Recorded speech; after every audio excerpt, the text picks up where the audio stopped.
भक्तजनों, माताओं, बहनों, सादर जय श्री कृष्ण। हमारे YouTube चैनल में आप सभी का बहुत बहुत स्वागत है।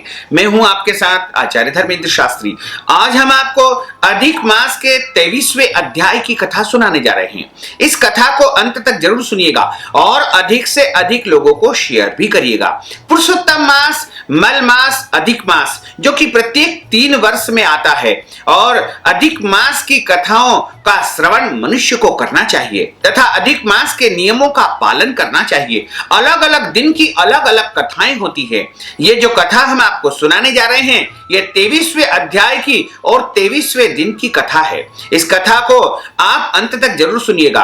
कथा को कभी भी बीच में अधूरा नहीं छोड़ना चाहिए। बोलिए गोपाल कृष्ण भगवान की जय, श्री पुरुषोत्तम भगवान की जय, श्री वृंदावन बिहारी लाल की जय। गुरुर् ब्रह्मा गुरुर्विष्णु गुरुर्देवो महेश्वरा, गुरुः साक्षात् परब्रह्म तस्मै श्री गुरुवे नमः। सच्चिदानंद रूपाय विश्वोत्पत्त्यादि हेतवे तापत्रय विनाशाय श्री कृष्णाय वयं नमः। जय जय श्री राधा रमण, जय जय नवल किशोर, जय गोपी चित चोर प्रभु, जय जय माखन चोर। मात मेरी श्री राधिका, पिता मेरे घनश्याम, इन दोनों के चरणन में मेरा बारंबार प्रणाम, मेरा बारंबार प्रणाम, मेरा बारंबार प्रणाम। मोहिनी मूरत श्याम की वो मन रही समाय, जो मेहंदी के पात में लाली रही समाय। धन यौवन एक दिन उड़ जाएंगे जैसे उड़े कपूर, मन मूरख तू राम भज क्यों चाटे जगधूर। बोलिए श्री पुरुषोत्तम भगवान की जय। 23वें अध्याय की कथा का यहाँ पर प्रारंभ होता है। राजा द्रढ़धनवा बोले कि हे मुनि श्रेष्ठ, पुरुषोत्तम मास में दीपदान का क्या फल है, सो कृपा करके मुझसे आप कहिए। श्री नारायण बोले कि राजा के विनम्र होकर पूछने पर वाल्मीकि मुनि बड़े हर्ष से मुस्कुराते हुए बोले कि हे राजा द्रढ़धनवा, पाप नाशिनी कथा को सुनो, जिसके सुनने से 5 प्रकार के महापातक नाश हो जाते हैं। सौभाग्य नगर में चित्रबाहु नाम का एक राजा राज्य करता था। वह सत्य प्रतिज्ञ, महाबुद्धिमान और शूरवीर, क्षमाशील, सब धर्मों को जानने वाला, शांत रूप, दया से युक्त, पूजनी, भगवान का भक्त, कथा सुनने में तत्पर, सदा अपनी पत्नी में प्रेम रखने वाला, पशु एवं पुत्रों से युक्त, चतुरंगिणी सेना वाला, कुबेर के समान धनवान था। उसकी 64 कलाओं से युक्त पतिव्रता स्त्री, महाभाग्यवान, भगवत भक्ति में रहने वाली चंद्रकला नाम की रानी थी। उस चंद्रकला रानी के साथ राजा पृथ्वी के सभी सुखों को भोगता था। वह भगवान श्री कृष्ण के अतिरिक्त दूसरे देवताओं को नहीं जानता था। एक दिन राजा चित्रबाहु ने मुनि श्रेष्ठ अगस्त मुनि को दूर से ही आते हुए देख करके दंडवत प्रणाम किया और उनकी पूजा करके भक्ति सहित एक आसन पर बिछा करके और मुनि श्रेष्ठ को उस पर बैठाया गया तथा विनय पूर्वक बोला कि आज मेरा जन्म सफल हो गया है, आज मेरा राज्य और महल सफल हुआ है, जो आप भगवान श्री कृष्ण के सेवक मेरे भवन में पधारे हैं।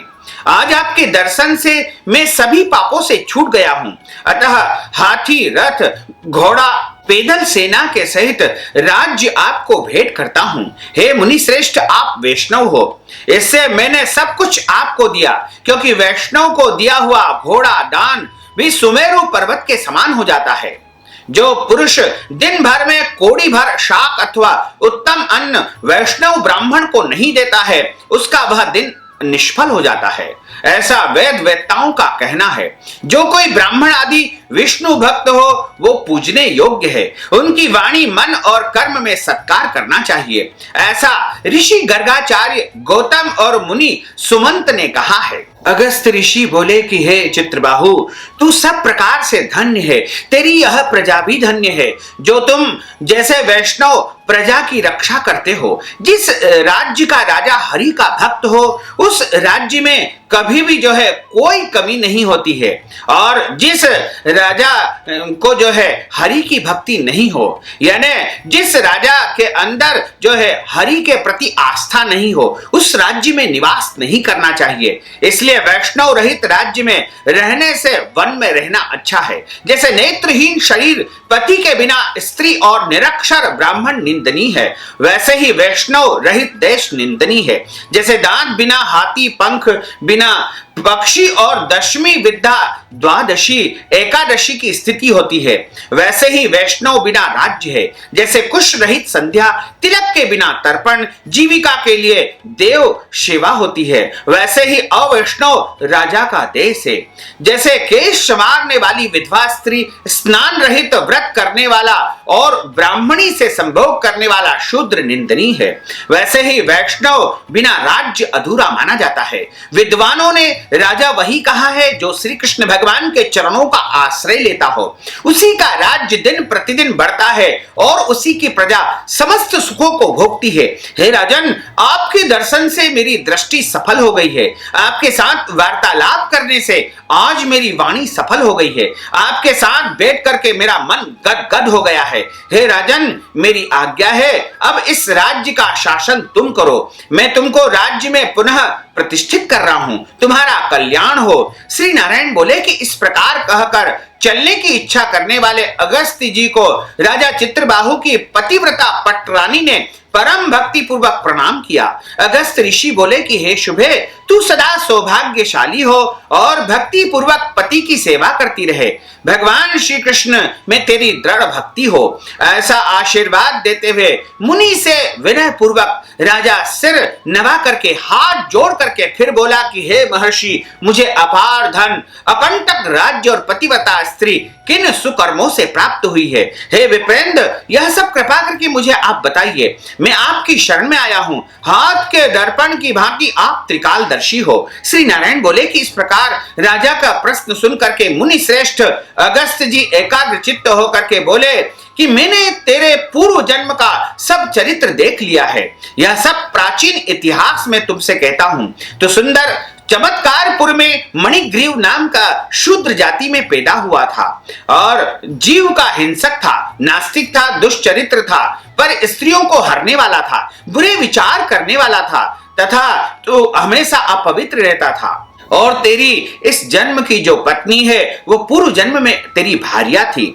यह मन कर्म वचन से पति की सेवा करती थी। यह पतिव्रता महाभाग्यशाली धर्मात्मा तेरे ऊपर कभी भी दुष्ट भाव नहीं रखती थी।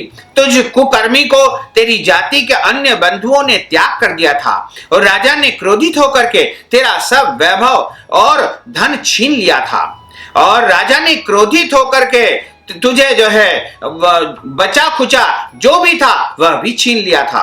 संपत्ति के चले जाने पर तुझे बड़ा भारी दुख हुआ, शोक हुआ और तेरे मन में धन प्राप्त करने की इच्छा हुई, किंतु निर्धन होने पर भी तुझको तेरी इस पतिव्रता स्त्री ने नहीं त्यागा। इस प्रकार भाई बंधुओं से तिरस्कृत होकर के तू एक निर्जल वन में चला गया। हे महीपते, उस वन में तू अनेक पशुओं को मार करके अपनी स्त्री सहित जीवन का निर्वाह करता रहा। एक दिन तू मणिग्रीव धनुष उठा करके मृग का मांस खाने की इच्छा से सर्पों और मृगों से युक्त वन में चला गया। हे राजन, उस निर्जल वन में महामुनि उग्रदेव दिशा भूल कर जाने के कारण इधर उधर भटकने से व्याकुल हो रहे थे। तेज दोपहरी की गर्मी के कारण प्यास के मारे व्याकुल हो रहे थे और प्यास के कारण अचानक वो गिर करके मूर्छित हो गए। तब भूले हुए दुखित ब्राह्मण को देख करके तुझे दया आ गई, उसे उठा करके अपनी पीठ पर लाद कर तू अपनी कुटिया में ले आया।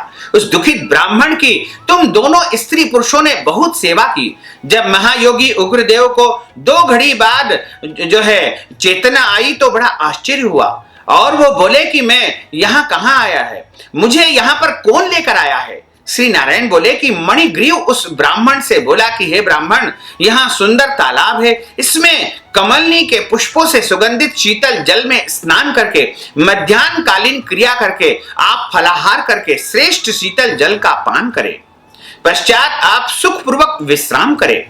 आप जैसे भगवत भक्त सेवा करने योग्य है। अगस्त्य जी बोले, तब उग्रदेव श्रम रहित चैतन्य होकर के मणिग्रीव की बात को सुन करके प्यास की बेचैनी के मारे उठ बैठे, तब उग्रदेव मणिग्रीव की भुजा पकड़ करके तालाब के किनारे ले गए और वट वृक्ष से शोभित उसके तट पर बैठ गए। ब्राह्मण ने वट की छाया में क्षण मात्र विश्राम करके स्नान किया और नित्य कर्म करके भगवान वासुदेव का पूजन किया। फिर उग्रदेव ने देव पितरों का तर्पण करके शीतल जल का पान किया। तत्पश्चात वट वृक्ष की जड़ के पास बैठ गए। मणिग्रीव मुनि श्रेष्ठ को नमस्कार करके सत्कार करने के लिए विनय पूर्वक बोला कि हे ब्राह्मण, आप मेरे उद्धार के लिए मेरे आश्रम में आए हैं।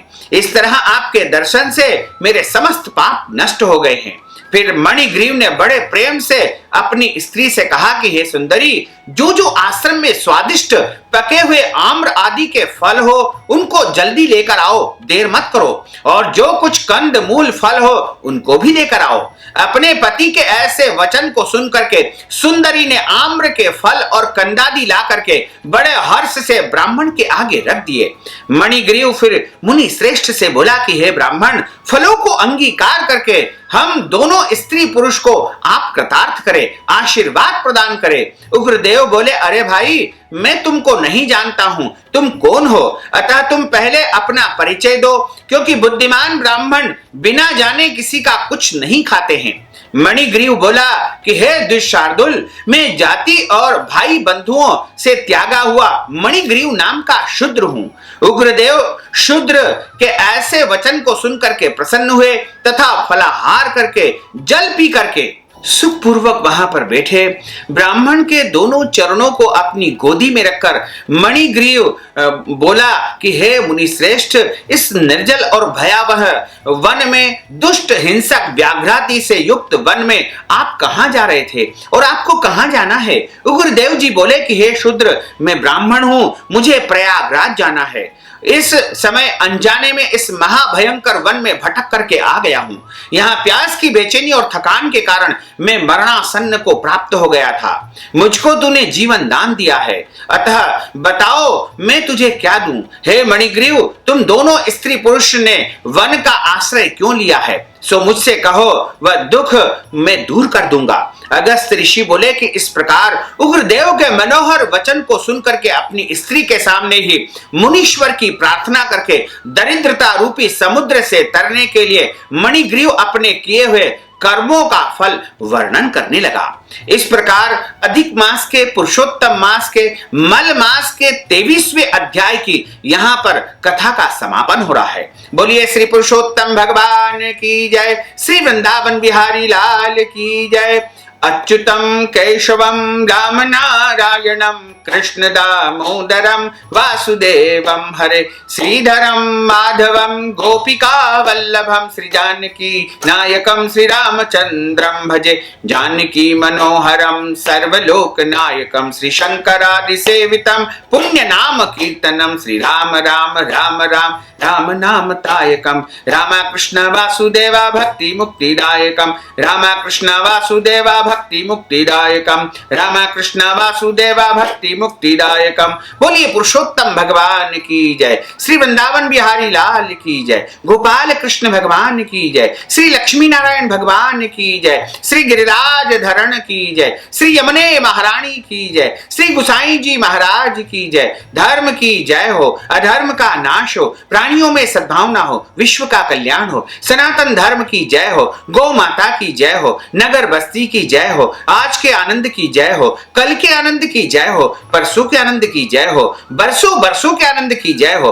ओम नमः पार्वती पते, हर हर महादेव हर। भक्तजनों, माताओं बहनों, आपने जो ज्ञानवर्धक कथा का श्रवण किया है, कथा सुनने के बाद पुरुषोत्तम मास के निमित्त दान दक्षिणा प्रदान करना चाहते हैं, गौदान के निमित्त, अन्नदान के निमित्त, वस्त्र दान के निमित्त, या मालपुआ दान के निमित्त, या अन्य किसी भी वस्तुओं के दान के निमित्त यदि आप दान राशि प्रदान करना चाहते हैं तो हमारे पेटीएम के माध्यम से, गूगल पे के माध्यम से, फोन पे के माध्यम से या अकाउंट नंबर के माध्यम से सीधे सीधे धनराशि आप हमें प्रदान करके अधिक मास का पुण्य लाभ प्राप्त कर सकते हैं। साथ ही इस ज्ञानवर्धक वीडियो को अधिक से अधिक लोगों को शेयर करिएगा, लाइक करिएगा, कमेंट करिएगा, और यदि अभी तक आपने सब्सक्राइब नहीं किया तो अभी और इसी समय सब्सक्राइब अवश्य कर लीजिए। आपको और आपके पूरे परिवार को सादर जय श्री कृष्ण, सादर धन्यवाद।